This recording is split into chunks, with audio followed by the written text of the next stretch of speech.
નમસ્કાર, આપનું હાર્દિક સ્વાગત છે એજ્યુકેશન ગુજરાત ચેનલમાં. આજે આપણે ધોરણ 8માના ગણિત વિષયનો 8મો પાઠ બેઝિક પદાવલીઓ અને નિત્યસમ આ પાઠના સ્વાધ્યાય પોથીનું સંપૂર્ણ સોલ્યુશન વિડીયોના માધ્યમથી શીખવાનો છે. ચેનલ બનાવવા હોય તો ચેનલ સબસ્ક્રાઈબ કરો, વિડીયો ગમે લાઈક શેર કરો.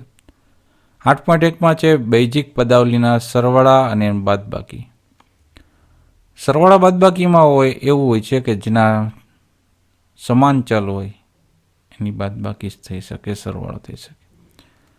જો પહેલો દાખલો જ આપણે લઈએ એક્ઝામ્પલમાં. 7p નો ક્યુ, 7p નો વર્ગ છે ક્યુ વત્તા 7pq ઓછા 2. આ એક આપણે ત્રિપદ થયું, બરાબર, અને આ બીજું ત્રિપદ છે. સરવાળો કરવો છે એટલે પહેલું પદ એમને લખી નાખવાનું. પછી બીજા પદમાં શું કરવાનું, p નો વર્ગ ક્યુ વાળો છે એ p નો વર્ગ ક્યુ વાળાની નીચે જ એ ચલ સમાન હોય એ રીતના નીચે મૂકવાનું છે. પછી આ ચલ વિનાનું છે પદ, તો એ ચલ વિનાના નીચે. અને 7pq વર્ગ અહીંયા છે નહીં તો અલગ લખવાનું, 7pq વર્ગ. તો આ બંનેનો સરવાળો કર્યો એટલે આવ્યા 7 ને 7 14 p વર્ગ ક્યુ, આ p વર્ગ ક્યુ છે.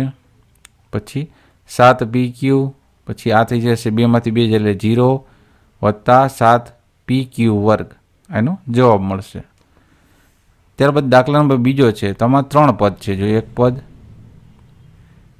પછી આ બીજું પદ અને આ છે ત્રીજું પદ, બરાબર. 3 બહુપદીઓ છે. હવે 3x વર્ગ આ પેલું જે છે ને એમનું લખી નાખવાનું. હવે સરવાળો જ છે, બરાબર. એટલે શું કરવું, જે x વર્ગ y વાળું પદ હોય નીચે મૂકવાનું છે, તે નિશાની બદલાવાની છે નહીં. પછી 3x વર્ગ y વર્ગ ને z વર્ગ છે એની નીચે મૂક્યા સમાન. પછી y વર્ગ વાળા નીચે y વર્ગ અને z નીચે z. એ રીતના ત્રીજા પદમાં આપણે એમ જ કરવાનું છે. પછી દરેકનો સરવાળો કરવાનો છે. હવે આ 3 પ્લસ ને માઇનસ હતા એટલે રદ થઈ ગયા, એટલે વધ્યા શું, x વર્ગ y વર્ગ z વર્ગ. પછી આ બધા સરવાળો છે તો 5 ને 3 8 ને 2 10 x વર્ગ y થઈ ગયા. હવે અહીંયા 3y વર્ગ પ્લસ માઇનસ રદ થઈ ગયા એટલે વત્તા y વર્ગ થઈ ગયા. અહીંયા પ્લસ 6z ને 1z એટલે કે 7z થઈ ગયા. 7zમાંથી 7z બાદ એટલે 0. ત્યારબાદ છે અહીં આપણે બાદબાકી કરવાનો દાખલો બીજા નંબરનો. તો હવે જે પહેલું પદ છે ને એ તો આપણે લખતા તેમ જ લખી નાખવાનું, પણ જ્યારે બાદ કરો આવે ને, બાદ કરો ત્યારે શું કરવાનું, જે નીચે નેક્સ્ટ બીજું પદ હતું ને એમાં જે માઇનસ હશે ને એ બધા પ્લસ થઈ જાય, પ્લસ છે ને એ માઇનસ થઈ જશે. જો આ 3p વર્ગ ક્યુ હતો ને એ પ્લસ થઈ ગયો, 3p વર્ગ ક્યુ બાદબાકી હોય ત્યાં માઇનસ 7pq છે ને તે થઈ ગયા વત્તા 7pq, વત્તા p નો ઘન ક્યુ હતો તો એ થઈ જશે માઇનસ p નો ઘન ક્યુ, અને p વર્ગ ક્યુ પ્લસ હતા એ થઈ જશે માઇનસ, આ માઇનસ છે, બરાબર, p વર્ગ ક્યુ. હવે બધા રદ થઈ ગયા. જો આ બે પદ રદ થઈ ગયા એટલે 0, આ રદ થઈ ગયા 0, આ પણ રદ થઈ ગયા 0. તો આ 7માંથી 1 બાદ થાય એટલે 6pq થયો જવાબ. ત્રીજો દાખલો. આપણે આમાં આ પદમાંથી પેલું બહુપદાવલી છે એમને લખી નાખી. બીજું નેક્સ્ટ પદ છે એ નિશાની બદલાવીને અહીંયા નીચે લખી નાખ્યું છે. જો જ્યાં પ્લસ હતા એ માઇનસ થઈ ગયા, જો, અને માઇનસ હતા એને પ્લસ કરી દીધા. પછી આપણે સિમ્પલ બાદબાકી કરવાની છે એટલે આ જવાબ આપણે મળી જશે. પહેલો જ દાખલો છે. બેઝિક પદાવલીને ગુણાકાર પડે તેવા 2 ઉદાહરણ આપવાના છે. તો પેલું, લંબચોરસનું જે ક્ષેત્રફળ શોધવા માટે તેની લંબાઈ અને પહોળાઈનો ગુણાકાર કરવો પડે છે. અને બીજું છે લંબઘનનું ઘનફળ મેળવવા માટે એની લંબાઈ, પહોળાઈ અને ઊંચાઈનો પણ ગુણાકાર કરવો પડે છે. ગુણાકાર કરવાના દાખલામાં પહેલો દાખલો જોઈએ. તો સૌથી પહેલાં શું કરવાના છે, જે કે સહગુણકમાં છે, બરાબર, અંકવાળા અંક સહગુણક એ બધા ગુણાકારમાં બહાર કાઢી લીધા. પછી એક્સનો વર્ગ, પછી એક્સની આ કાંઈ ન એટલે 1 ઘાત હોય, બેનીમાંથી 1 ઘાત, બરાબર, ગુણાકારમાં વાયનો વિઘાત. હવે આ બધાનો ગુણાકાર કર્યો, બધામાં -1 હતો ને એટલે માઇનસ જવાબ મળશે. 5 3 15, 15 4 ને 60. એક્સની આ જો આધાર સરખો, ઘાતાંકનો નિયમ શું કહે છે, આધાર સરખો ગુણાકાર નિશાન ઘાતનો સરવાળો. અહીંયા આધાર સરખો ઘાતની જે છે એમાં સરવાળો થશે. તો -60 એક્સની 3 ઘાત વાયની 3 ઘાત. નેક્સ્ટ બીજો દાખલો છે, એમાં પણ સહગુણક કાઢ્યા 3 અને 4. પછી એક્સની 1 ઘાત વાયની 1 ઘાત, અહીંયા પણ વાયની 1 ઘાત છે. બધામાં ગુણાકાર તો એટલે સરવાળો કર્યો એટલે જવાબ આવ્યો 12 એક્સની 6 ઘાત વાયની એ થશે 5 ઘાત. કઈ રીતના જો 3 ને 2 5 ઘાત. ત્રીજો દાખલો છે આપણે 30 ને 30નો ગુણાકાર, એક્સનો ઘન વાયનો ઘન, 3 3 9, પાછળ 1 ને 2 મીંડા એટલે 900 થઈ ગયા, એક્સનો ઘન ને વાયનો ઘન. પછી ચોથો દાખલો છે 70 ને 40નો ગુણાકાર, 7 4 28, પાછળ લગેડા 2 મીંડા, ઝેડનો ઘન અને એક્સની એક ઘાત એટલે એક લખવાની જરૂર નથી, એક્સ જ લખવાનું. પછી પાંચમો છે 70 એક્સ વર્ગ એક્સ વાય વર્ગ અને ગુણાકારમાં 40 વાય એક્સ વર્ગ. તો 70 ને 40નો ગુણાકાર, 7 4 28, પાછળ લગેડા 2 મીંડા, એક્સની 1 + 2 એટલે 3 ઘાત થઈ ગઈ, વાયની 2 + 1 એટલે 3 ઘાત થઈ ગઈ, એટલે 2800 એક્સનો ઘન વાયનો ઘન મળ્યો. બીજો પ્રશ્ન છે લંબચોરસની લંબાઈ અને પહોળાઈ આપેલો તો લંબચોરસનું ક્ષેત્રફળ શોધવાનું. ક્ષેત્રફળનું સૂત્ર શું છે લંબચોરસનું? લંબચોરસ ક્ષેત્રનું સૂત્ર છે લંબાઈ ગુણ્યા પહોળાઈ. તો અહીં લંબાઈ આપી છે 50 એક્સ વાય વર્ગ અને ગુણાકારમાં છે પહોળાઈ 40 એક્સ વર્ગ વાય. હવે 50 ને 40 એનો ગુણાકાર કરીએ, 5 4 20, પાછળ લગાડ્યા 1 ને 2 મીંડા એટલે 2000 થઈ ગયા. અહીંયા આનો એક્સનો શું થશે? આધાર સરખો, ઘાતનો સરવાળો એટલે એક્સની 3 ઘાત થઈ ગઈ અને વાયની પણ 3 ઘાત થઈ ગઈ. ત્યારબાદ છે ત્રીજો દાખલો લંબઘનની લંબાઈ પહોળાઈ ઊંચાઈ માપ આપેલ છે તો ઘનફળ ગોતવાનું છે. તો લંબઘનનું ઘનફળ બરાબર લંબાઈ ગુણ્યા પહોળાઈ ગુણ્યા ઊંચાઈ. તો 3 3નો ગુણાકાર કર્યો એટલે આપણે જવાબ મળ્યો 196.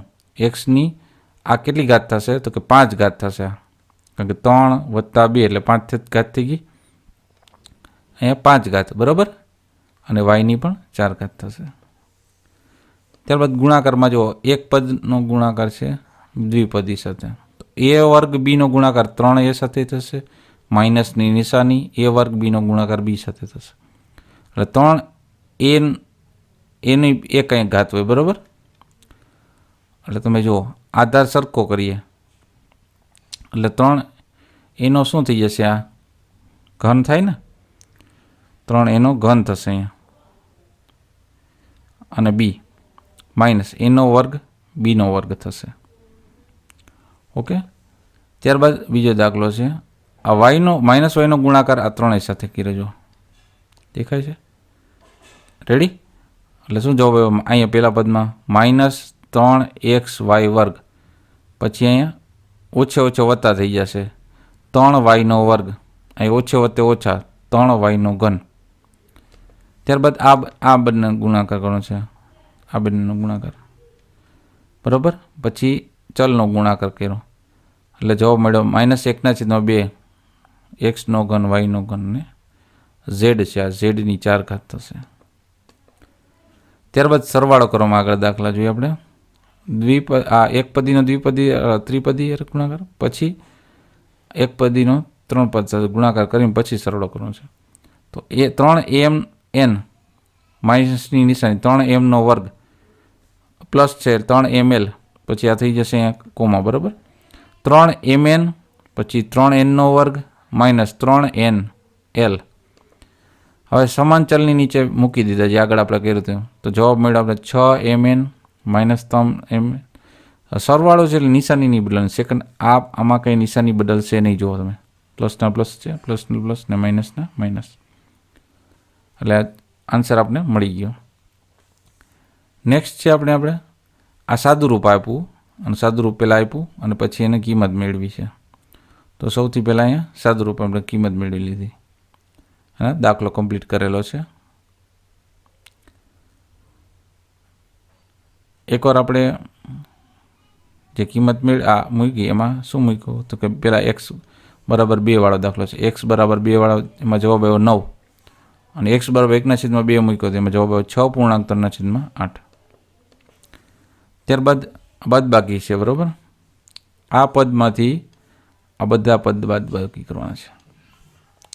તો પહેલાં આ બેનો ગુણાકાર કર્યો, બધાનો ગુણાકાર 3 ગુણાકાર l સાથે કર્યો એટલે આપણે આ પદ મળી ગયું.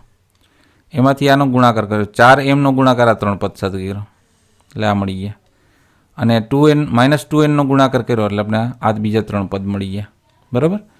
પછી શું કર્યું તો કે આ પહેલું પદ છે ને એ લખી નાખ્યું, બીજું પદ અહીં લખ્યું આખું, અને ત્રીજું પદ હતું ને શું હતું કે મેં જુઓ તો એ માઇનસનો માઇનસ હતો બરાબર, એટલે અહીંયા શું થઈ ગયો પ્લસ થઈ ગયો, +2mn અહીંયા આવી ગયા. ઓકે, એટલે આપણે જવાબ મળે છે -6ml + 4nl + l વર્ગ - 4m વર્ગ - 2mn - 2n². ત્યારબાદ ગુણાકાર જે આગળ હતા એકપદી દ્વિપદી, હવે દ્વિપદીનો. હવે પહેલાં એક્સનો ગુણાકાર 3x અને ઓછા વાય સાથે થયો આ રહ્યો. પછી માઇનસ વાયનો વર્ગનો ગુણાકાર 3x સાથે અને ઓછા વાય સાથે થયો. એટલે આપણે આન્સર મળે છે આ રીતના. બરાબર. સેમ ટ્રીકથી બીજા પણ દાખલા ગણેલા છે, એના પણ જવાબ મળે છે. તમે વ્યવસ્થિત પોઝ કરીને લખી લેજો. દ્વિપદીનો દ્વિપદી સાથે ગુણાકાર છે. નેક્સ્ટ છે પછી સાદુરૂપ આપવાનો દાખલા. તો સાદુરૂપ આપવાના દાખલામાં છે 5xનો ગુણાકાર x સાથે, 5xનો ગુણાકાર y સાથે, 5xનો ગુણાકાર z સાથે. બરાબર. એટલે આપણે આ બધાના ગુણાકાર કર્યા ને અંદર. બરાબર. આ રીતના. અને પછી આનું માઇનસ થતા. રેડી. એટલે આ પદ મળ્યું, એમાં પ્લસ ઓર માઇનસ કરતાં આપણે આન્સર મળી જશે. પછી હેતુલક્ષી પ્રશ્ન, યોગ્ય વિકલ્પ પસંદ કરો. જેના આ સરવાળો કર્યો છે, આ સાદુરૂપ આપ્યું છે. એ તમે વિડીયો પોઝ કરીને વચ્ચે વચ્ચે લખતા જાજો. આ સિમ્પલ સાદુરૂપ છે. આગળ એકપદી દ્વિપદી આવ્યો હોય આ બધા. આ દ્વિપદીનો દ્વિપદી ગુણાકાર છે આ બધા. આ એકપદીનો ત્રિપદી સાથે ગુણાકાર છે. કોઈ પણ સંખ્યાનો 0 સાથે ગુણાકાર 0 મળી જશે. એ જ રીતે બીજી ખાલી જગ્યાઓ પણ છે, જે આગળ જે ઓપ્શનમાં હતા એ રીતના ખાલી જગ્યાઓમાં આપી છે ઉદાહરણમાં.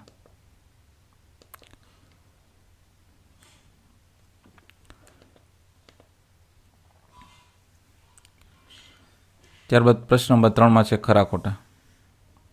ખરા હોય ને ખરા અને ખોટા હોય ને ખોટા નિશાની કરવાની છે.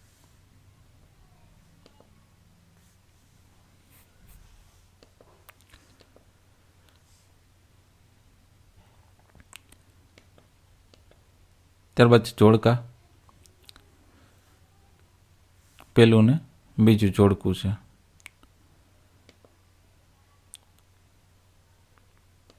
ત્યારબાદ ત્રીજું જોડકું. તો આ આપણે આ પાઠના સ્વાધ્યાય પોથીનું સોલ્યુશન જોતા રહો એજ્યુકેશન ગુજરાતી ચેનલ. શીખતા રહો. Thank you. આભાર.